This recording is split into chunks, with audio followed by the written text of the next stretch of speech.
Hello guys, pag-usapan lang natin ang breaking news. Ayon kasi sa bali-balita, shocking Catherine Bernardo at James nag-motorcade. Pinagkaguluhan nga naman kasi ng iba't ibang mga netizens na alam niyo naman siguro, ready na umano sina James at Catherine Bernardo sa kanilang prime time na matagal-tagal na rin inintay.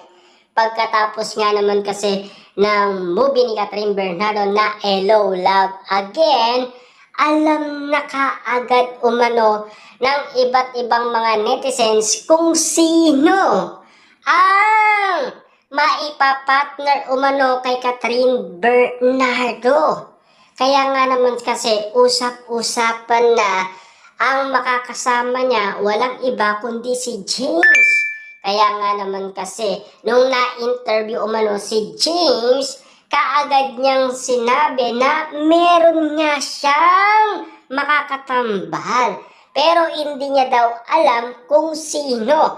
Pero alata umano sa mga sinasabi daw ni James na si Catherine Bernardo yon dahil alam na ng mga tao kung sino ang magiging kapartner ni Catherine Bernardo. Pero take note pinag-usapan na yan, pero pinag-uusapan din ang Marimar.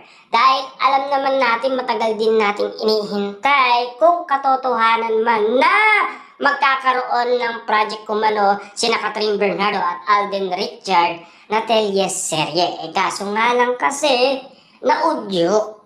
Kasi alam niyo naman siguro, no? Sa ganung pagkakataon nga naman kasi, yung production ng Marimar, mataas ang presyo. Alam niyo naman siguro matagal na ang Marimar. Kaya nga naman kasi ang may o-offer ng ABS-CBN at GMA Network, mababa lang. Kaso nga lang kasi, nagtagal ng nagtagal, kaya hindi kinaghat kaagad. Siyempre may mga kaguluhan pa na nangyayari. Siyempre iniisip din ng ABS-CBN at GMA Network kung sakasakali kaagad ay sasabak umano sina Catherine Bernardo at Alden Richard sa teleserye. Papaano nga naman kasi pinipilit umano sina Alden Richard at Catherine Bernardo na magkaroon ng teleserye para magkaalaman na kung sino ang pinakamalakas, ang Katniel ba o ang Katniel. Pero ang malaking katanungan dito ng mga tao o ang mga iba't ibang mga netizens kung ang tambalan James Reid at Catherine Bernardo kaya nilang igitan pa yung dati nilang